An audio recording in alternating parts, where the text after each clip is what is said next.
Our topic for today is the hazards of e-cigarette waste in the state of New York. I'm Zohal Khan. I'm a staff attorney here at the Public Health Law Center. Let's get started. Before we proceed any further, I'd like to take a moment to acknowledge the history of the land that the Public Health Law Center sits on in St. Paul, Minnesota. Those are the tribal and treaty homelands of the Dakota Oyate people who are part of the larger Sioux Nation. We also acknowledge the regional territory of the Ojibwe, also known as the Chippewa and Anishinaabe people, and we acknowledge the ancestral connection of the Ho-Chunk Nation to that region. And since we're talking about New York today, we'd also like to acknowledge the ancestral homelands of the Lenni Lenape, Mohican, and Haudenosaunee people, which include the Seneca, Oneida, Cayuga, Tuscarora, Onondaga, and Mohawk nations. And we also acknowledge the ancestral connection of 13 native tribes to Long Island, including the Shinnecock and Unkachog nations. For those of you that don't know the Public Health Law Center, here's a photo of our campus. We are a national nonprofit located in St. Paul, Minnesota. We work to reduce and eliminate the use of commercial tobacco, promote healthy food, support physical activity, and tackle climate change, as well as address other causes of chronic disease. We are partnered with the Mitchell-Hamlin School of Law, and we have also partnered with multiple states, tobacco control professionals, and partners and advocates in their work to end the commercial tobacco epidemic, including the state of New York. As far as what kind of assistance we are able to provide, we provide legal technical assistance, including help with legal research, policy development. We put out a ton of publications and we run trainings, including webinars.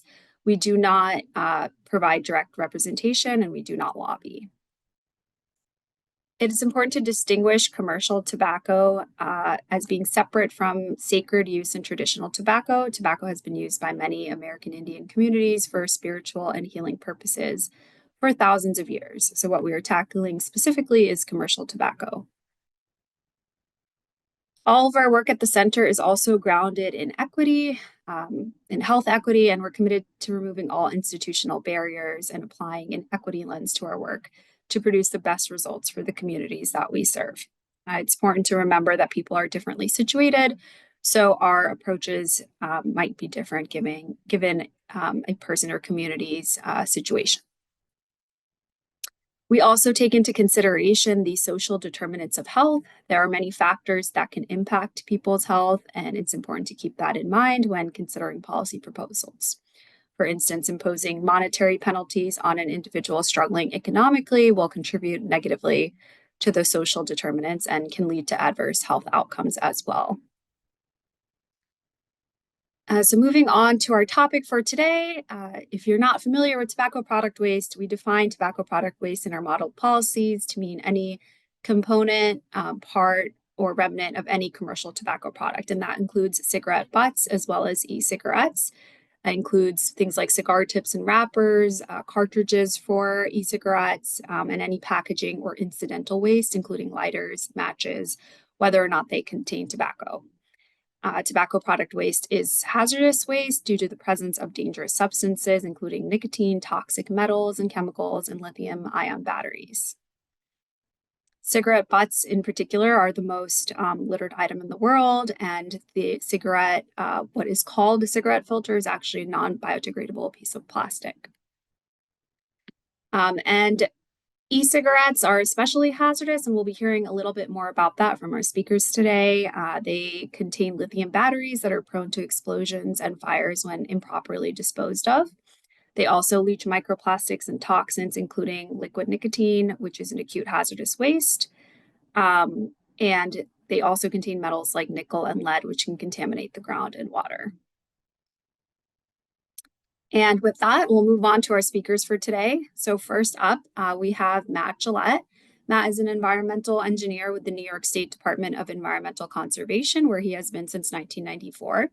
He has worked with the divisions of Air, Water, Environmental Remediation, and Hazardous Waste, or RCRA. He currently manages hazardous and solid waste programs in the Region 8 office and previously served as the supervisor of the Hazardous Waste Compliance and Technical Support section in the Bureau of Hazardous Waste and Radiation. And after Matt, we will hear from Stephen Peletz, who started working for the Monroe County Department of Environmental Services 25 years ago as a co-op at their water resource recovery facilities. Since then, Stephen has held various roles in the department related to environmental compliance, including air, waste, and water record keeping and reporting, chemical and petroleum bulk storage compliance, and oversight of remediation efforts at county sites. He currently oversees the public-private partnership known as ecopark, which includes Monroe County's household hazardous waste program, where vaping devices are accepted for disposal. So we'll start off with Matt, and Matt, the floor is yours. I'll stop sharing here. Thank you, Zohal. Good morning, everybody. Let me make sure. Get started sharing here. How's that look? Good? Perfect. Excellent. Ready to go. So, as Zohal said, presentation today, from my perspective, is going to be talking about the hazardous waste implications of vape disposal and management. Sorry, too far. So as Zohal said, I was formerly the supervisor of the hazardous waste compliance and technical support section, currently managing solid and hazardous waste compliance programs out of the Western New York, our Region 8 office, adjacent to Rochester. We're not right in Rochester, no shade to Avon, New York, where the office actually is, but we are adjacent to Rochester, and that's why I'm familiar with Steve and the ecopark operations in Monroe County. Just a little bit of background. You may be aware, New York State Department of Environmental Conservation is an authorized program under US EPA to implement the hazardous waste record regulations. And our program implementation is overseen by EPA as part of that process. Our regulations are embedded in state regulations in parts 370, 374, and the 376 regulations, for those of you that might be familiar with that. Specifically, our topic for today is e-cigarette waste, vape waste. It has multiple regulatory issues that my former section has been dealing with, and the regional offices deal with and have been for regular basis now. Two primary aspects to these regulatory issue. One is the actual vaping liquid, which in its more common two forms is either a nicotine-based solution, which is an acute hazardous waste under record, and we'll get into some more details about record hazardous waste, more of the specifics of how things are determined to be hazardous and those sorts of things in a little bit. And we also now, the department is working with New York State's Cannabis Control Board to deal with disposal of vapes that utilize THC, and which is a controlled substance, and dealing with that side of the issue as well. The other component to these vape devices, as everyone knows, is many times a lithium-ion battery. Could be a disposable battery, could be a rechargeable battery. They have become well known to cause fires, cause safety issues when they deteriorate or they fail.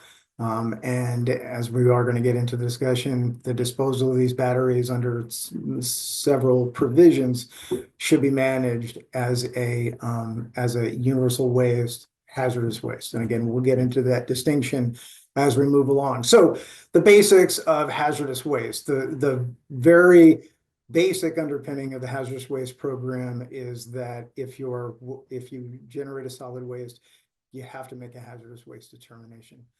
There's two types of hazardous waste. I probably put these in the wrong order because according to the regulations, you have to make a determination on whether or not your specific hazardous waste is listed specifically within regulation as a hazardous waste. So I'm going to jump down to that second line. So these are named wastes, not specific to concentration, but specific to use and chemical composition, and they fall into four particular categories. An F waste, which is a commonly used waste, and most common F waste we see are chlorinated based solvents, industrial solvent use like trichloroethylene, perchloroethylene. P wastes, which are acutely hazardous waste, which if you look at the end of that line, nicotine, and what drives one of the complicating issue with the disposal of nicotine-based vapes is P075 listing for nicotine and salts. And then we get into K and U wastes. U wastes are an unused commercial chemical. K wastes are other specific listed wastes. So beyond the waste listings, we get into whether or not your waste is hazardous because it is characteristically hazard, and that falls into those four specific categories that that are defined as characteristically hazardous. I won't read off all those. In many times, damaged lithium-ion batteries or lithium-ion batteries in general may fall into the category of a D001, unignitable waste, and or a reactive waste D003 if they're damaged or for disposal. And oftentimes that hazardous waste determination can be made upon simply knowledge of the waste. If you have manufacturing information, you have data, or it can be determined based on actually specific testing of a waste. So, not necessarily germane to this specific type of waste, since we many times know that we have either on acute waste on one side or a battery potential hazardous waste, D001, D003 waste on the other side. Another specific category of hazardous wastes that have been created, which sort of pull many undamaged rechargeable, recyclable batteries out of the hazardous waste realm is the universal waste rules. So the universal waste rules are embedded in Part 374 state regulations, and universal waste rules provide a streamlined way to dispose of certain types of hazardous wastes. And you'll see sort of the categories there below that the universal waste designation is trying to facilitate. So it is a waste that perhaps could be recycled, that universal waste promotes it. It eases the regulatory burden by reducing some of the regulatory requirements associated with the transport and disposal of these wastes, and in essence hopes to develop infrastructure and systems, again, in order to facilitate the disposal of universal wastes, of which batteries are one. This is what defines a battery is defined as under universal waste. I will say, if you look down towards the end of that long italicized segment, one of the things that we do deal with for the disposal of some lithium-ion batteries, when we kick ourselves out of the universal waste realm and back into the hazardous waste realm, is where we're dealing with fire damaged batteries or damaged broken batteries, because that does not necessarily fall under that universal waste definition if it is not a competent battery structure anymore. One of the things that we talked about in the previous slide was that the universal waste rules seek to lessen the regulatory burden. Universal waste that is generated, shipped from a site, does not count towards its overall hazardous waste generation numbers.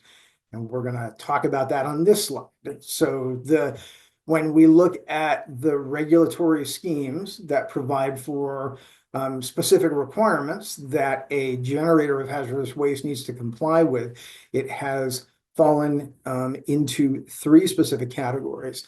The first one, conditionally exempt small quantity generator, is the lowest level of regulatory burden. I put in brackets VSQG because that under the refined federal rules, although not adopted by New York State yet, that's in process.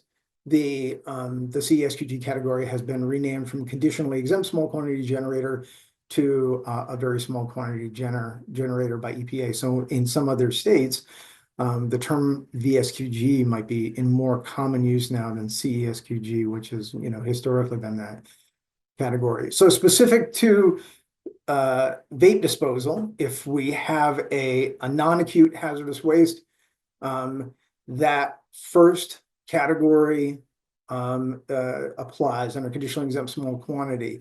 So less than 220 pounds per month. Be aware that these thresholds, when we talk about how much waste it takes in order to be within a certain category, is based on the federal regulations and state regulations is a monthly generation rate. So that's not how much waste is shipped in a month, but that's how much waste is generated within a month. And that's often what our compliance inspectors need to determine during compliance visits to sites, is to make the distinction between what may show up on shipping documents as opposed to what the generation rate actually is.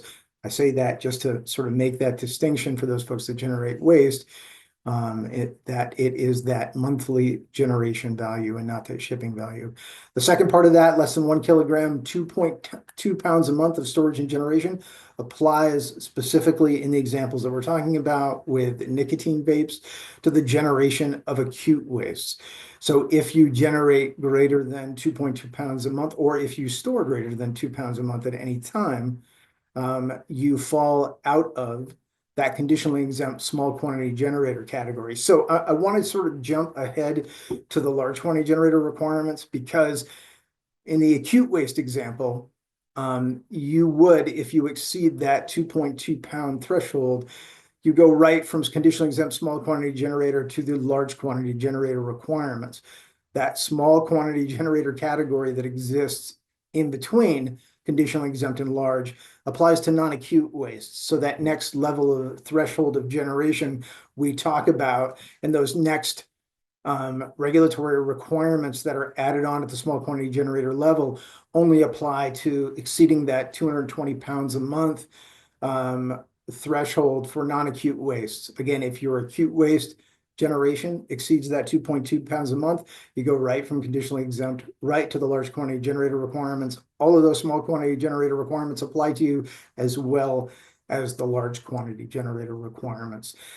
These requirements are typically applied to commercial, industrial, institutional facilities. We'll talk a little bit later about household hazardous waste disposal, as I'm sure Steve Peletz will, from ecopark, which is a separate category of waste disposal. So from a perspective of nicotine-based vapes, what does that mean? So based on our current understanding of what's out there in the marketplace, and hopefully this isn't too dated, this is the sort of what we're looking at with regard to collection volumes that would take you out of that conditionally exempt small quantity generator and into that large quantity generator category. And this is based on, collection of full vials, it's not partial vials. Again, you're talking about small quantities of these vaping devices, but it does add up depending on the volume of the vaping container, the vaping cartridge, and how much material is collected at any one particular time. So remember this collection as well as generation per month, going back to the previous slide as to what category you would fall into for acute waste generation. So once we get into generation of acute waste, a couple of quick slides to talk about some of those requirements that apply to you. If you're not conditionally exempt small quantity generator, let me back up. As a conditionally exempt small quantity generator, the requirements to have an EPA ID, use a uniform hazardous waste manifest, those requirements do not apply to you. Once you fall out of that category, you exceed that threshold, we get into needing to obtain a US EPA ID as a generator of hazardous waste from US EPA. New York, you get that directly from EPA Region 2. You would utilize a uniform hazardous waste manifest for the shipment of your waste. That document is the piece that enacts that what people often hear about with hazardous waste, which is that cradle to grave tracking of hazardous waste generation. It includes both the documentation about where the waste begins, who's carrying it, what type of waste it is, all the way to where it's being disposed and how it's being managed for disposal.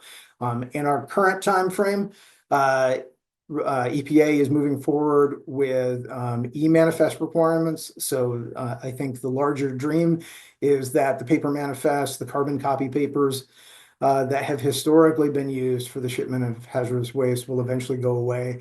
And EPA has their record info database that is moving forward with electronically tracking the shipment of wastes from the generator to disposal, and that is the wave of the future. So just keep in mind that if you do become a generator of hazardous waste, you do need to utilize an EPA ID and Uniform Hazardous Waste Manifest.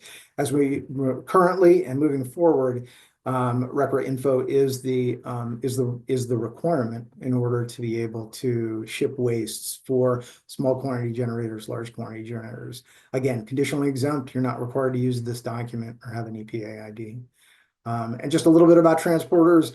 At the federal level, the transport, the placarding is regulated by DOT and Pipeline Hazardous Materials Safety, regulating, global harmonization labeling, types of containers that need to be used. At the state level, what we regulate is requiring Part 364 permits for transporters that haul various types of solid waste, including universal wastes and industrial commercial hazardous wastes or household hazardous waste. So what are the particular concerns we have with disposal of these materials? Even though the presentation is labeled, solutions, I think we're still working through some of the problems in New York State about how to best dispose of these.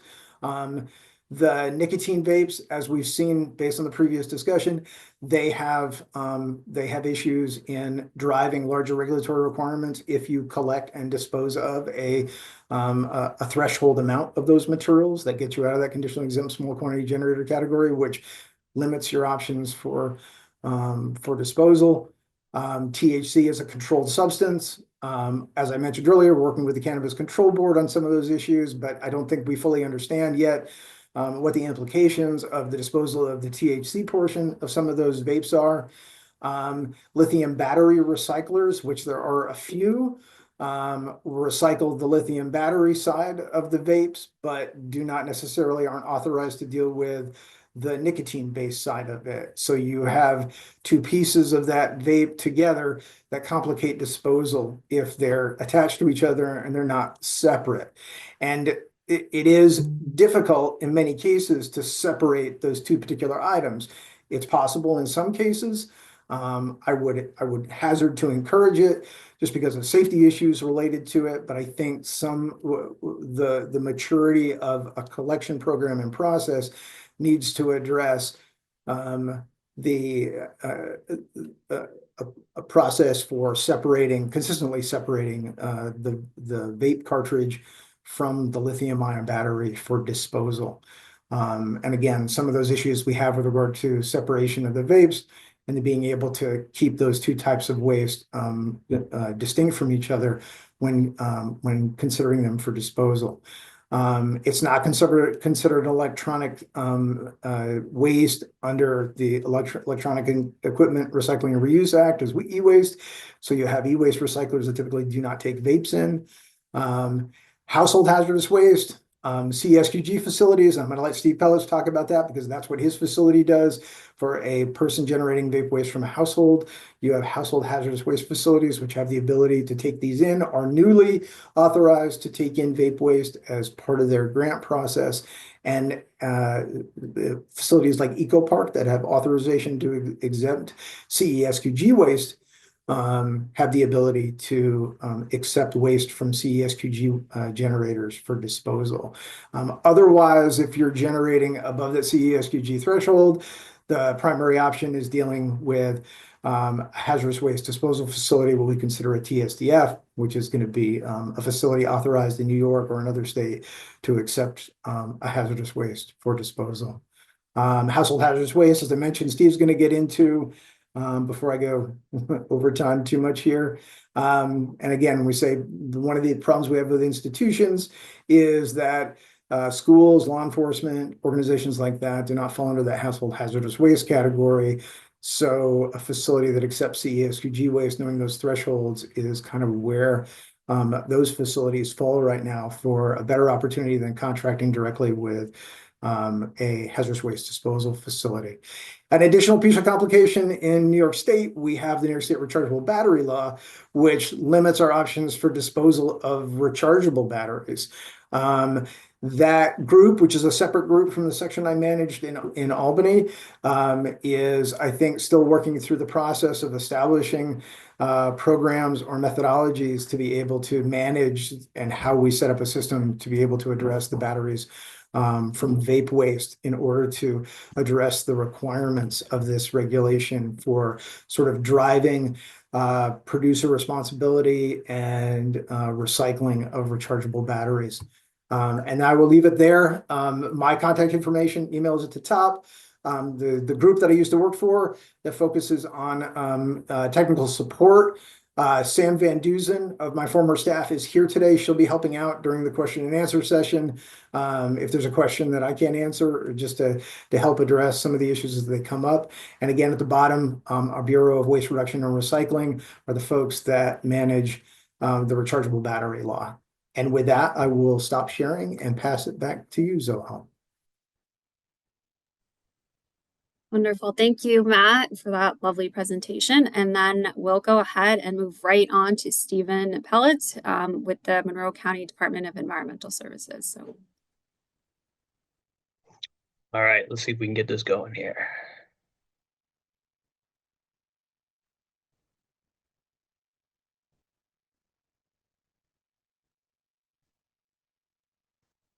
and while Stephen's doing that, again, yes, thank you for putting your questions in the Q&A, and we'll get to those at the end.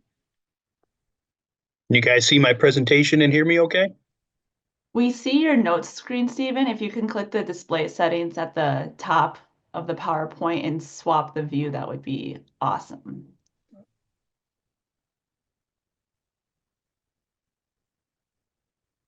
Oh, if you go back into your presentation. And then display settings at the top of this screen here. Gotcha, okay. Which is next to the, yeah, very good, thank you. This one here? Yes, perfect. Sweet. Now we can see him. Awesome, all right.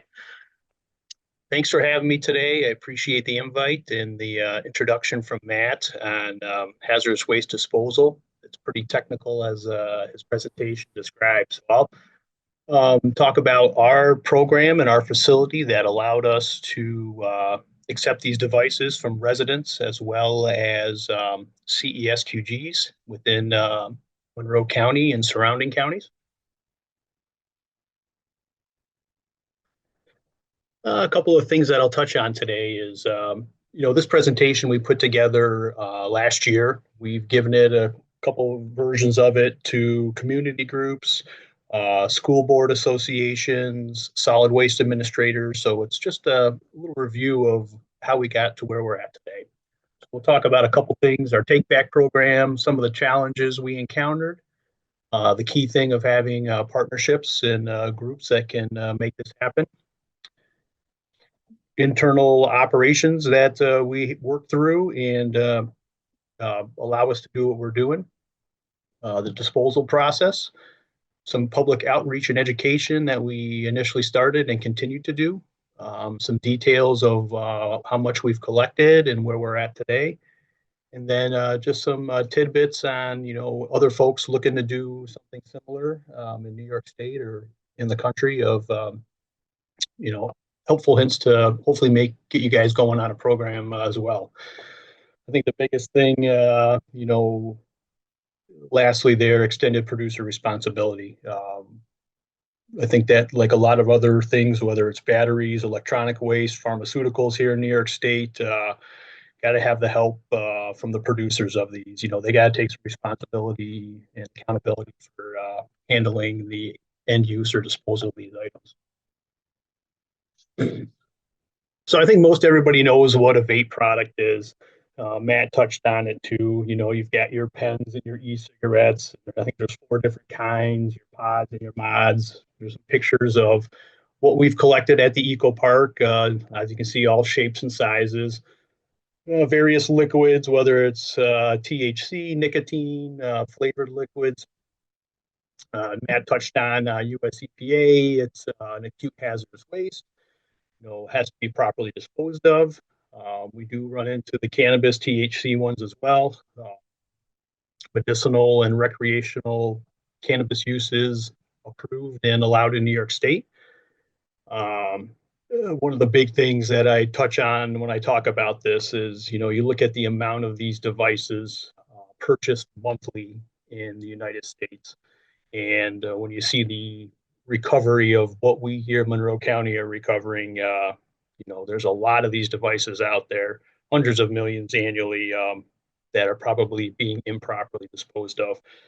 Off on the left there was a CDC study I had come across recently. It was released in 2023, but it gives you an idea of just, we continue to see an increase in the use of these devices. So this problem's not going to go away. It's only going to get worse. And it's not just a US thing. You look at the UK, France, Europe, wherever. These devices are increasingly sold and used throughout the world. We've seen it here in Monroe County everywhere. Monroe County Environmental Services, who I work for, were solid waste, stormwater, wastewater, recycling. We've seen it in all those streams, unfortunately. Catch basins in front of restaurants, which directly discharge to local water bodies, beaches. We see it, people, I don't know how they get down the toilet, but they flush them down the toilet. We find them at our wastewater treatment or water resource recovery facilities. Wish cycling is a term we like to use around here. I think it's a common term now throughout the country of people who, I wish it into my recycle bin. If I put it in there, they're going to find a way to properly dispose of it. So we find them in people do exactly that. And obviously, that's not the right way. We have had fires at our recycling center just in the last couple months due to vaping devices being thrown in the recycle bin. And as I mentioned, it's not just a U.S. problem. The picture on the slide here just shows how it's a UK world problem. When we started this program, which was August of 2022, a year later, we were approached by the Associated Press, one of their reporters. Did this article here on our Take Back program, or included our program in this article, which, it's nothing new. It's been around for a couple of years now of how we're going to handle disposal of these. And this article touched on our program and what we'll talk about in a little more detail. Matt touched on this in his presentation, and just to sort of recap, you've got multiple wastes in one device that makes it very difficult to properly dispose of. You've got your liquid nicotine, which is a hazardous waste. You've got a lithium or lithium-ion battery, which improperly, if damaged or disposed of, can damage the battery, and they're highly reactive, flammable. You see more and more stories of how lithium-ion batteries are creating devastating fires and accidents throughout the country. You potentially got the THC cannabis component of it, which is a controlled substance. Where we run into issues with that is, how do we transport this across state lines? Technically, you can't. So we got to handle these ones internally within New York State. You've got a small electronic device. It's not only the battery, you've got some circuitry and electronic components. So 3 wastes in one, which makes it very difficult when you're trying to create what we'll talk about, a waste profile to properly dispose of these devices.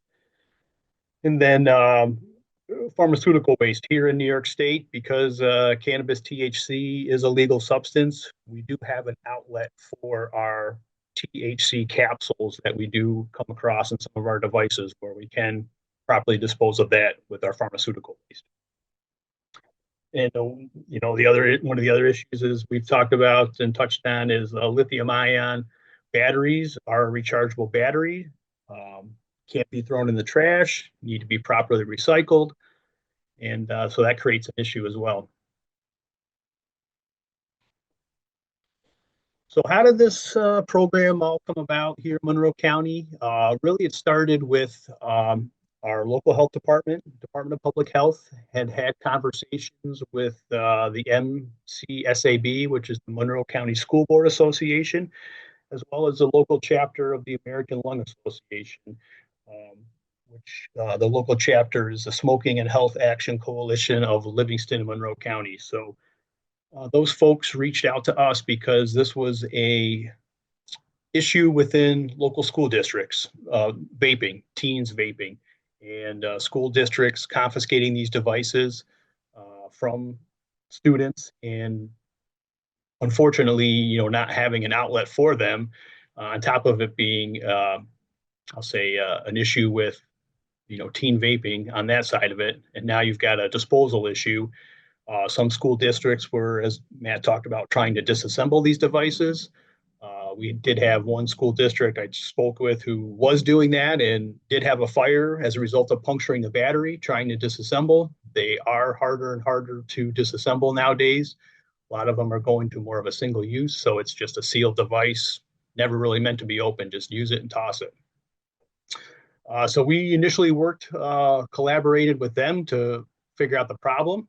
And then ultimately, which we'll talk about more, we have a nice public-private partnership with WM, formerly Waste Management.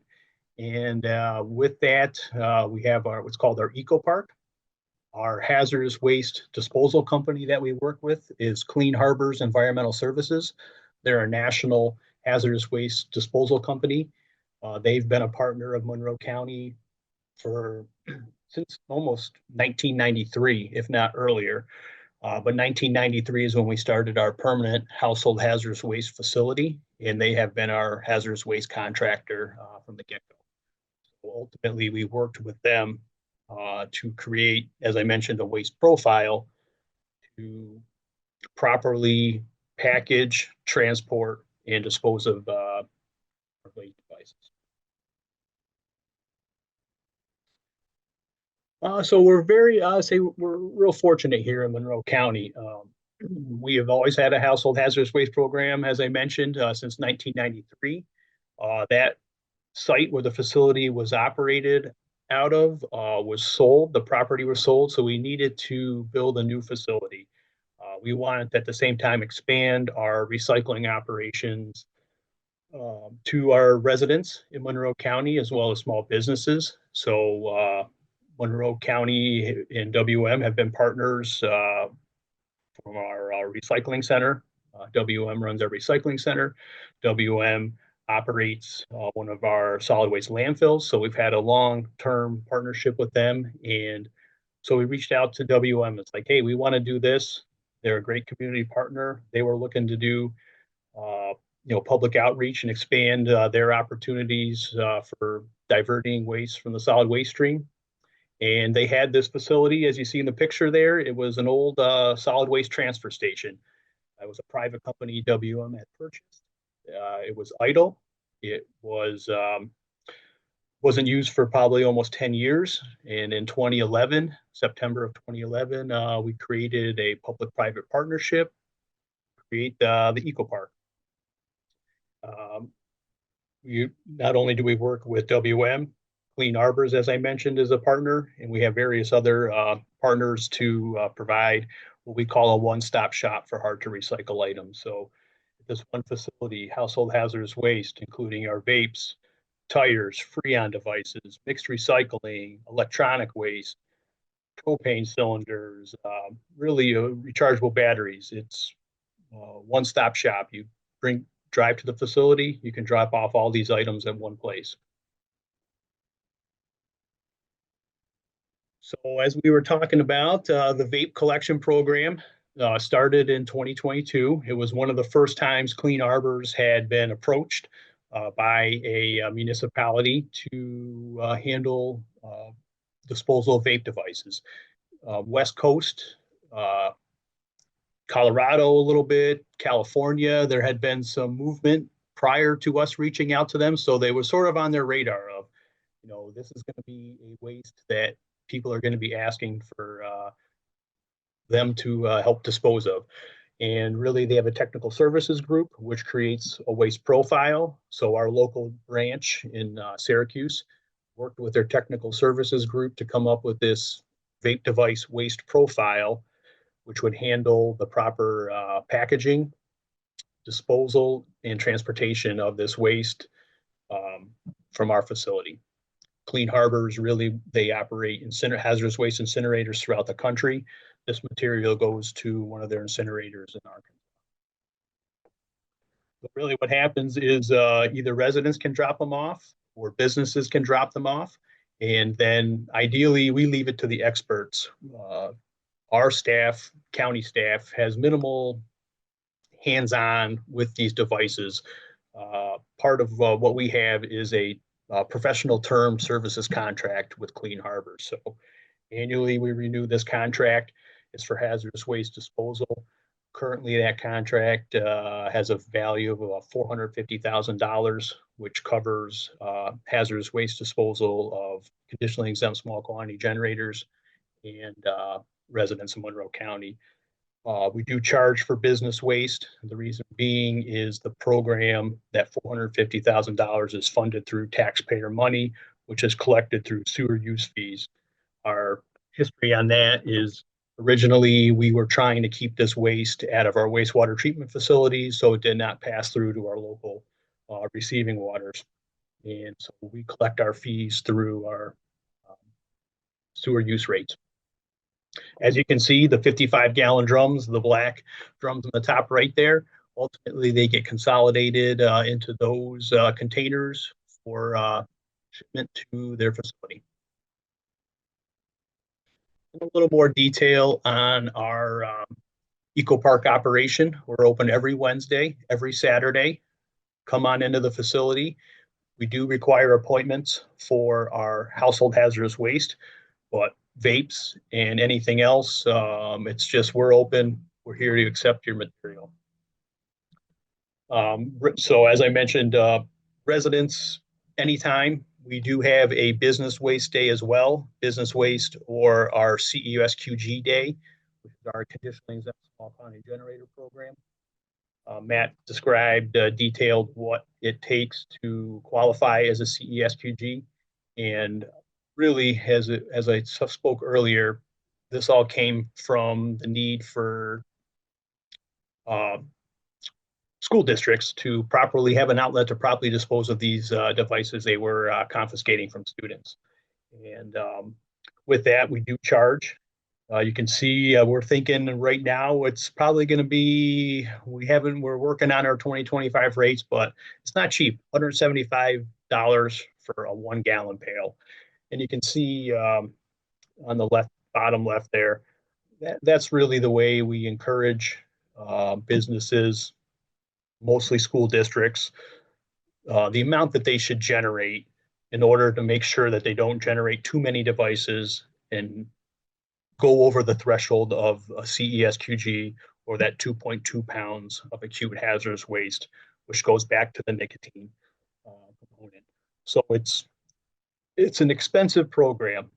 You can see the picture next to that white pail.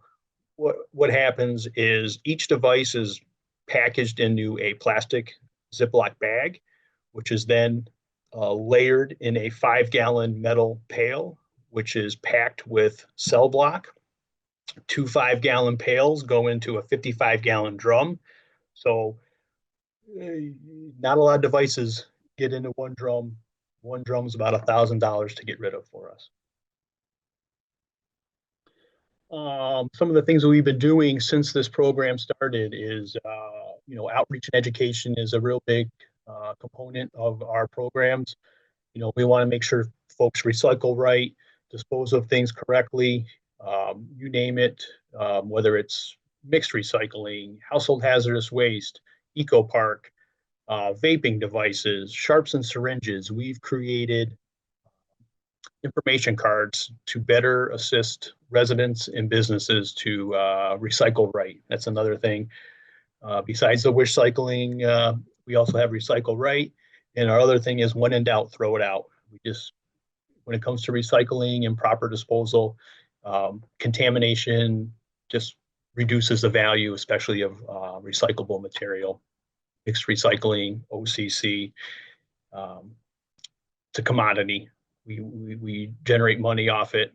The lower value of that commodity, the less money we get. So with that, we've created an e-cigarette and vaping device card. These are distributed to every town hall in Monroe County. Every public library in Monroe County has our suite of these information cards.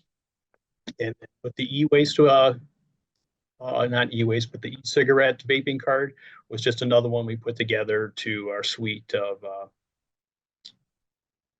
messaging for residents here. Our program fortunately has gained nationwide attention, which is good to help bring awareness. And the AP article was picked up by other newspaper, including the Denver Post. And it's just showing that this is a little quote from our director. When we, as I spoke about, we were initially working to help the school districts out, and that, as it states there, it's not just a Monroe County or New York State problem. It's a nationwide, it's a worldwide problem. It's not going to go away anytime soon. Some of the lessons learned since starting the program. So of those 55-gallon drum you saw, we've generated approximately 30 of those right now. Equates to about 22,000 devices, depending on the size and the shape of the device, depends on how many you can get into a 5-gallon pail. I'd say it's shifting a little bit, that 1/3, 2/3 schools to residents, but that's about what we're seeing generation-wise. Definitely more and more people, now that they're becoming aware that these devices need to be properly disposed of, we are seeing more from our residential vapors. And so we do have more people coming in. A lot of people, care about the environment. I was walking down. Unfortunately, they're finding them on hiking trails, sidewalks. So they're taking the task and the role of picking these devices up that aren't even theirs to bring them to the ecopark to properly dispose of them. The big thing, some of the lessons learned, education, especially to the school districts. School districts really aren't hazardous waste storage and disposal experts. The nice thing here in New York State is we have BOCES. BOCES works with school districts, especially on the waste disposal side of things. And they've been a huge help to educate school districts on proper handling and storage, and then working with the ecopark to dispose of those items. On the right-hand side is a memo we put together, our department here, which was distributed by the Monroe County Department of Public Health to local school boards and school districts to educate them on our program and how they should properly store and transport those devices to our facility. And really the big thing, as we touched on earlier, don't bother trying to disassemble these devices. It's more harm than good. When you got that acute hazardous waste, that liquid nicotine, there's no need. You don't need to be puncturing that, spilling that, getting it in your skin, absorbing it into your body, puncturing that battery, all no good. So what can you guys, anybody who's out there, we get a lot of questions from other municipalities in New York State and surrounding states asking about our program. And really, we're fortunate that Monroe County has a permanent household hazardous waste facility, which is allowed to accept household hazardous waste as well as small business or CESQG waste. That's just a huge thing right there. For us, having that permanent facility and we're permitted to accept this material makes it, I'll say, somewhat easy. So that helps us with school districts and other municipalities in our area. And I think the biggest thing, as Matt touched on, is generator quantity, especially with acute hazardous waste, the way these devices are considered acute hazardous waste. You do not want to step into the world of a large quantity generator. You saw all the requirements that you have to follow if you are one of those. As I mentioned before, we have a term contract with Clean Harbors Environmental Services. There are other I should say, hazardous waste contractors out there, Viola, that I'm aware of, that handle these vaping devices as well. But it's, you know, it's not cheap, and there's not very many hazardous waste contractors out there. If you do have to handle them, you know, make sure your staff is properly trained. And as I mentioned before, extended producer responsibility laws, I think, are going to be key to really address this at a nationwide level, or at least a state level.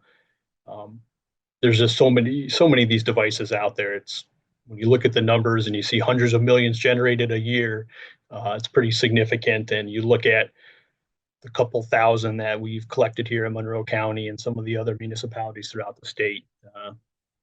There's a lot of them out there that are going not disposed of properly. These two pictures I'll just leave it with here are, you know, the highlighters there, the highlight office 4. I had found that as one of the manufacturers of these devices, and really it's really difficult. You know, can you, on that left-hand picture, can you pick out which devices are common school writing utensils and which ones are vaping devices? So this is the level that these manufacturers are going to, where they're disguising them as highlighters, and you can't even tell the difference between a real one and a fake one. That little comment on the right there, I just found funny when I was looking the other day of, you know, perfect option to vape discreetly. I just found it funny. I'm like, I don't really see people walking around with highlighters, but I guess people do. I believe that's it. This is a picture of a year ago, August, I think it was August 2023, which was our 1-year anniversary of our program. County executive, director of our department, folks from the American Lung Association and Clean Harbors and School Board Association, just celebrating 1 year in these devices. We're 2.5 years in, and we continue to receive the devices and keep going. And that's it.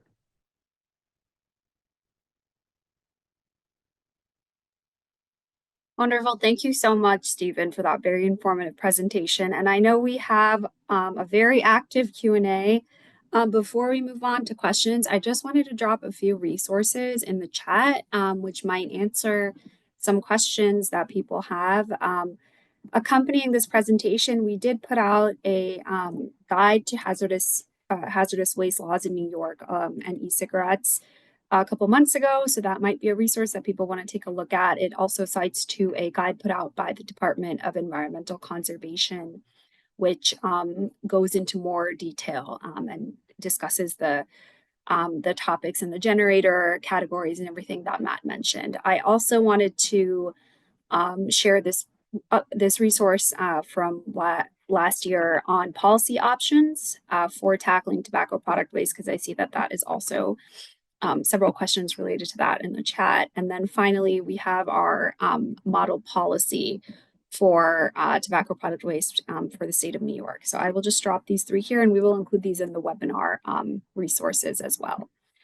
Okay, moving on to Q&A. So I see there were a couple things with Monroe County. I know, Stephen, you mentioned that you sometimes find the vapes in the waste management, wastewater treatment facilities. And someone did mention if they're tossed into the garbage or they end up in waste, are those sorted out, or is it too late to do anything about them at that point? No, we have received a couple. Fortunately, at least at our wastewater treatment facility, it's not a lot. It's more on the recycling side. Sure, they're getting thrown in the solid waste stream. I'm not quite sure. I don't think they pick those out. The recycling center, yes, they do some sorting. It always amazes me at the size and the quantity of materials that are put in a recycling bin, such as 40 and 50-inch flat screen TVs, lead acid batteries, you name it. People throw it in the recycling bin, you know, either knowingly or not knowingly. That's the right or wrong way to do things. But yes, if it comes from the recycling center, they are pulled aside. They are brought to the ecopark, and either vapes are properly disposed of through household hazardous waste program, electronic devices through our e-waste program.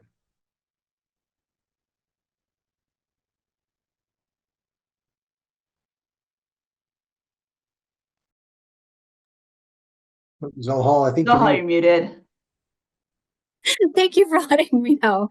I saw that we had a question that was about the Electronic Equipment Recycling and Reuse Act. And I was wondering if generally, Matt, you could talk to whether vapes are considered electronic waste. So vapes, as I mentioned, I might mention it very quickly in the presentation. One of the holes in managing this device is that the combined device having both THC and the nicotine component combined with the battery is not considered covered electronic equipment under the e-waste law, which sort of makes it fall out of that e-waste law requirement. So you'll see, although Steve mentioned partnering with Sun King, some of the other e-waste facilities, if you go to their website, you'll typically notice that they don't accept vapes for collection because of the combined issues associated with managing both of the components of that waste stream. I saw somebody asked, I don't mean to jump ahead, I saw somebody asked in the Q&A about whether or not that could be added as a covered electronic device at some point in the future with a regulatory change. I guess that's a possibility. I guess as I added to my presentation, I would point to the Rechargeable Battery Act and the producer responsibility components. I think that is probably more likely the avenue that the department is heading down with regard to providing for proper management of these devices. So I'll leave that there. And I don't know if Sam Van Dusen, as I mentioned from the technical support, I'm not sure if she's still on, but if she is, if she wants to weigh in on any of my answers today, in case I get something wrong. The only thing I would say about that is that right now, electronic recyclers rely on our hazardous waste scrap metal exemption for the vast majority of the stuff they take in. And one of the issues with vapes is that because they contain liquids, they wouldn't qualify for that exemption. So it could really complicate what the electronic recyclers would have to then comply with, because it would be very different from what they're used to doing. So I would think, like Matt said, that EPR is probably a better avenue.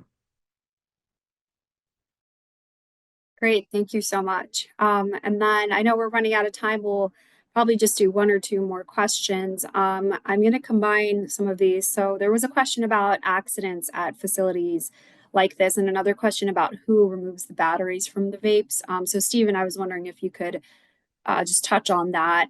How dangerous is this process for the staff that works with these kinds of devices?